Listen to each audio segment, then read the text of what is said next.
오늘 새벽에 볼 말씀은 구약성경 출애굽기 5장 1절에서 7절의 말씀입니다. 구약성경 출애굽기 5장 1절에서 7절의 말씀입니다. 제가 가진 성경 구약성경 88면에 있습니다. 다 찾으셨으면 같이 한 목소리로 읽도록 하겠습니다. 그 후에 모세와 아론이 바로에게 가서 이르되 이스라엘 하나님 여호와께서 이렇게 말씀하시기를 내 백성을 보내라. 그러면 그들이 광야에서 내 앞에 절기를 지킬 것이니라 하셨나이다. 바로가 이르되 여호와가 누구이기에 내가 그의 목소리를 듣고 이스라엘을 보내겠느냐. 나는 여호와를 알지 못하니 이스라엘을 보내지 아니하리라. 그들이 이르되 히브리인의 하나님 우리에게 나타나셨은즉 우리가 광야로 살 길쯤 가서 우리 하나님 여호와께 제사를 드리려 하오니 가도록 허락하소서. 여호와께서 전염병이나 칼로 우리를 치실까 두려워하나이다. 애굽 왕이 그들에게 이르되 모세와 아론아 너희가 어찌하여 백성의 노역을 쉬게 하려느냐. 가서 너희의 노력이나 하라.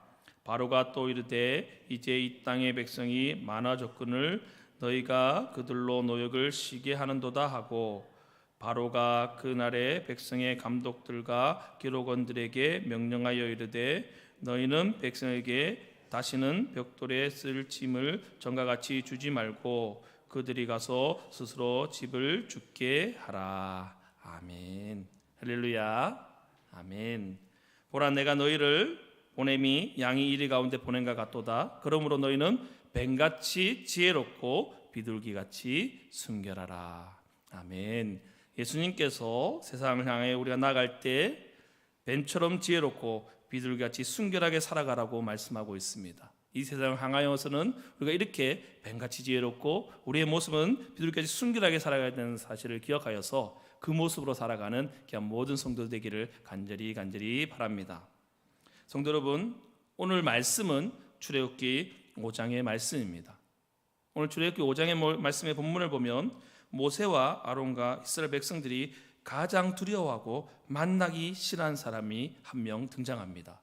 그 사람이 누구입니까? 바로 바로왕입니다. 그런데 지금 하나님께서는 모세와 아론에게 이렇게 명령하고 계십니다. 너는 바로왕 앞에 가서 하나님의 뜻을 전하라고 말씀하고 계십니다. 지금 바로왕은 이스라엘 백성들을 여러 노예 민족들 가운데 하나로 여기고 있습니다. 그런데 어느 날 갑자기 그들을 내 백성이라 부르는 여호와 하나님이 등장합니다. 오늘 본문의 1절의 말씀입니다. 같이 한번 읽어보겠습니다. 그 후에 모세와 아론이 바로에게 가서 이르되 이스라엘 하나님 여호와께서 이렇게 말씀하시기를 내 백성을 보내라. 그러면 그들이 광야에서 내 앞에 절기를 지킬 것이니라 하셨나이다.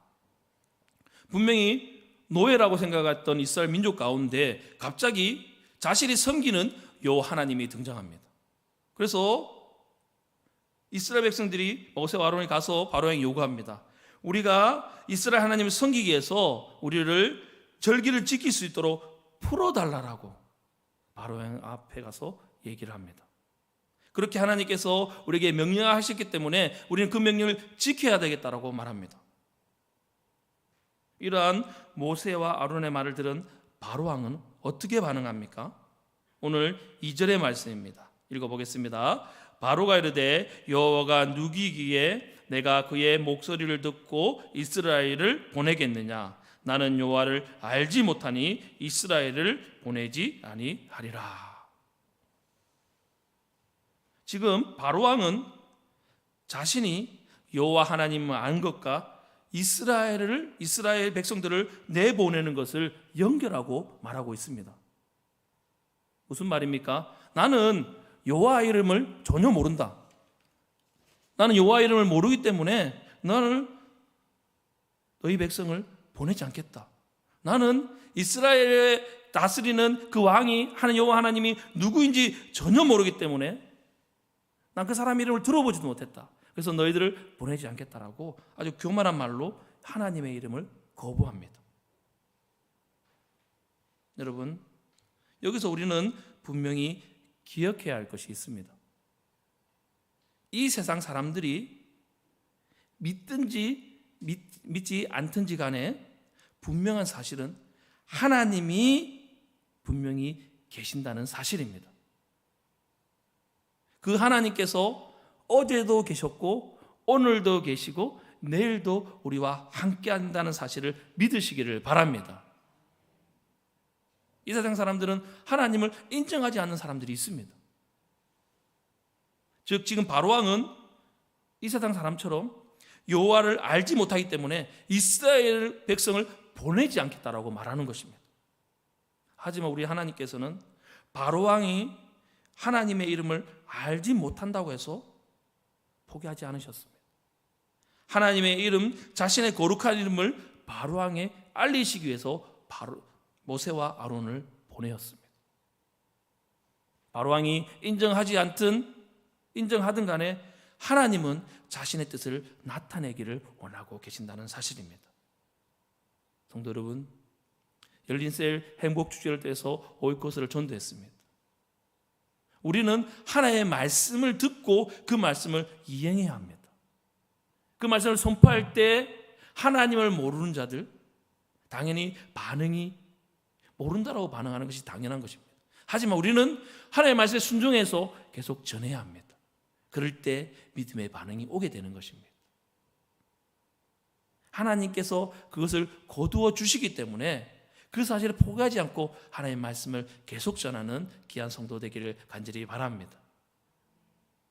3절 말씀에 그들이 이르되 히브리인의 하나님 우리에게 나타나셨은즉 우리가 강야로 사흘 길쯤 가서 우리 하나님 여호와께 제사를 드리려 하오니 가도록 허락하소서. 여호와께서 전염병이나 칼로 우리를 치실까 두려워하나이다. 지금 모세와 아론은 바로왕이 여호와 하나님의 이름을 무시하고 거부함에도 불구하고 다시 한번 얘기합니다. 우리를 풀어주어서 강야로 사흘 길쯤 가서 여호와 하나님께 제사를 드리고자 합니다. 우리를 가도록 다시 한번 허락하소서라고 간절히 요청합니다. 왜 이렇게 모세와 아론은 요청하고 있습니까?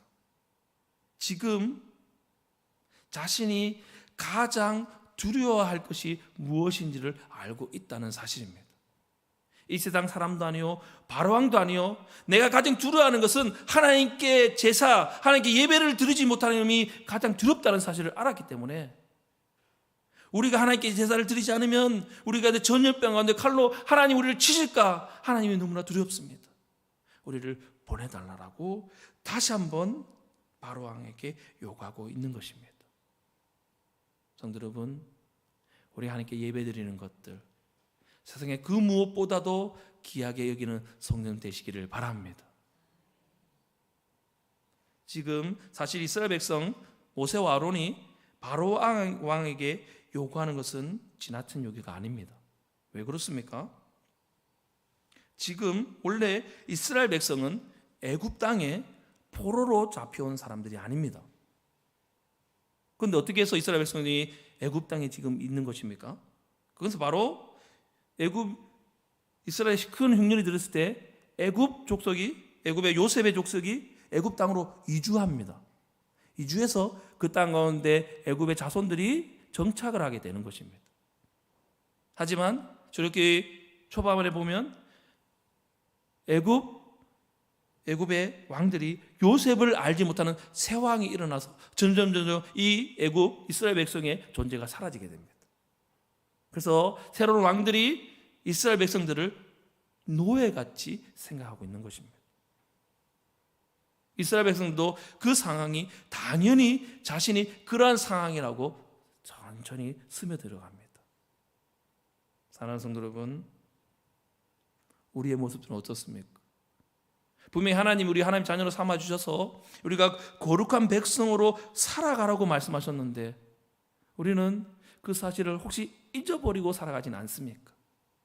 분명히 구원받은 백성으로 불러주셔서 믿음 생활 성령 충만한 모습으로 살아가라고, 하나님께 찬양하고 말씀 듣고 기도하라고 말씀하셨는데, 세상에 물들어서 혹시나 우리가 세상적인 모습으로 살아가고 있는 우리의 모습들을 잊지는 않습니까? 하나님께서 거룩한 백성으로 우리를 불러주신 사실을 믿으시고 거룩한 백성의 모습으로 살아가는 귀한 은혜가 있기를 간절히 바랍니다. 지금 이스라엘 백성들이 모세와 아론이 바로 왕에게 우리가 떠나가겠다고 요구하는 것은 당연한 것입니다. 더욱이 그들이 하나님이 원하시는 방식으로 하나님의 섬길 권리가 있다는 것입니다. 그래서 모세와 아론은 바로 왕 앞에 가서 부드럽게 얘기하면서 그 중심 메시지를 분명히 말하고 있는 것입니다. 그들은 자기의 하나님이 우리에게 나타나셨기 때문에, 그분은 거룩한 하나님이시기 때문에 이 애굽 땅에서는 예배를 드릴 수도 없고 하나님이 이 예배를 받아주시지 않는다는 사실을 분명히 밝히고 있는 것입니다. 성도 여러분, 여기서 중요하게 한 가지 더 생각할 것이 있습니다. 하나님을 섬기는 것은 단순히 예배만의 문제가 아닙니다. 무엇입니까? 우리의 삶의 전체에 변화를 가져오는 예배를 드리고 삶의 전체에 변화를 가져오는 삶을 살아야 한다는 것입니다. 예배 문제는 곧 우리의 삶의 문제이기 때문입니다. 여러분, 자녀들이 예배 드리는 것들, 우리 가족들이 하나님을 모르고 예배를 드리지 않는 것들, 우리는 그것을 심각히 여겨야 합니다. 무엇보다도 하나님께 예배 드리는 것, 이것은 우리의 목숨과 우리 삶과의 문제에 직결되는 것입니다. 우리 매일매일 식사를 하고 공기를 마시고 살아가지 않습니까? 하나님의 말씀을 듣지 않으면 우리의 영은 죽어가는 것입니다. 우리의 삶의 문제, 예배 문제에 영향이 있으면 우리의 사회 전반 걸쳐 우리의 모든 것에 영향을 주는 것은 당연한 것입니다. 여러분이 하나님께 예배 드릴 때 삶의 문제가 혹시나 예배 드리지 않고 하나님께 나오지 않은데 삶의 문제가 잘 풀려나가는 것 같이 보입니까? 그런데 그것은 나중에는 문제가 되는 것입니다. 여러분 삶의 예배의 모습, 더 나아가 여러분 삶의 모습에 변화가 있기를 간절히 소망합니다. 예배 드릴 수 있을 때 예배 드리고, 기도할 수 있을 때 기도하시고, 전도할 수 있을 때 전도하시기 바랍니다. 하나님은 지금 우리에게 말씀하고 계십니다. 행하라고. 그곳에 있지 말고 떠나라고. 이스라엘 백성들에게 나아가서 예배 드리라고 말씀하실 때 예배 드리는 것입니다. 하나님께서 우리 가운데 올 곳에 가서 전도하라고 말씀하실 때 전도해야 하는 것입니다. 우리의 신앙의 모습을 잘 돌아보시기를 바랍니다. 우리의 삶의 모습을 변화시킬 뿐 아니라 내가 있는 삶의 현장 가운데 새로운 변화를 일으키시는 모든 성도 되기를 간절히 바랍니다. 그렇기 때문에 우리 가운데 하나님께서 말씀하셨습니다. 너희는 세상의 빛과 소금이라. 여러분 삶에서, 가정에서, 직장에서, 학교에서 빛과 소금의 역할을 감당하시는 모든 성도 되기를 간절히 바랍니다. 지금 바로 우리의 삶의 모습을 돌아보아 언제나 주님께 영광 돌리는 운하의 모든 성도님 되시기를 간절히 원합니다. 계속해서 4절에서 5절의 말씀에 보면 이렇게 말씀하고 있습니다. 애굽 왕이 그들에게 이르되 모세와 아론아, 너희가 어찌하여 백성의 노역을 쉬게 하느냐? 가서 너희의 노역이나 하라. 바로가 또 이르되 이제 이 땅의 백성이 많아졌거늘 너희가 그들로 노역을 쉬게 하는도다 하고. 바로 왕은 지금 이스라엘 백성들을 노예 민족의 한 민족이라고 생각합니다. 지금 자신의 권위에 도전하는 모세와 아론이 자기의 권위를 도전하고 있습니다. 그런데 지금 바로 왕은 이 자신의 권위에 도전하는 모세와 아론을 즉시 잡아서 옥에 가두거나 즉시 그 자를 혼내고 있지는 않습니다. 바로 왕이 지금 어떻게 얘기하고 있습니까? 6절에서 7절의 말씀입니다. 다시 한번 우리 같이 한번 읽어보겠습니다. 6절에 7절의 말씀입니다. 바로가 그날에 백성의 감독들과 기록원들에게 명령하여 이르되 너희는 백성에게 다시는 벽돌에 쓸 집을 점과 같이 주지 말고 그들이 스스로 가서 스스로 집을 죽게 하라. 지금 바로왕은 자신의 거리에 도주하는 모세와 아론에게 아무 말 하지 않고 풀어줍니다. 그리고 나서 작업의 책임자들을 불러서 이스라엘 백성들이 지금과 같이 벽돌을 구워내도록 그들에게 명령하고, 그 대신 집을 주지 않고 직접 집을 주어서 벽돌을 굳게 하라고 명령합니다. 여러분, 이 말씀이 지금 무엇입니까? 지금 바로왕은 모세와 아론을 체포하거나 그들을 죽임으로써 이스라엘 백성들에게 반발심을 사기보다는 그들이 계속 활동하게 하고 그들이 더욱더 했던 일을 계속하게 합니다. 하지만 어떻게 합니까? 이스라엘 백성의 고통들을 가중시킴으로써 모든 책임을 지금 모세와 아론에게 덮어 씌워서 이스라엘 백성과 이 모세와 아론을 분리시키고자 하는 것입니다. 성도 여러분, 바로왕의 이러한 생각은 정말 이 세상 사람의 모습을 대변합니다. 이 세상 사람들의 모습을 이 세력들은 결코 어리숙하지 않다는 것을 우리는 잘 알 수 있습니다. 우리가 하나님을 섬기려 하는 그 결정적인 순간에 우리를 대적하는 세력들은 그 힘과 지혜를 모아서 우리를 대적하려고 하는 것입니다. 너무 지혜롭게 우리가 생각하지 못한 방법으로 우리를 분열시키기도 합니다. 여러분, 하나님께 주일날 예배드리고자 할 때, 또 오이코스를 전도하고자 할 때 여러분 쉽습니까? 그 상황이 녹록지 않습니다.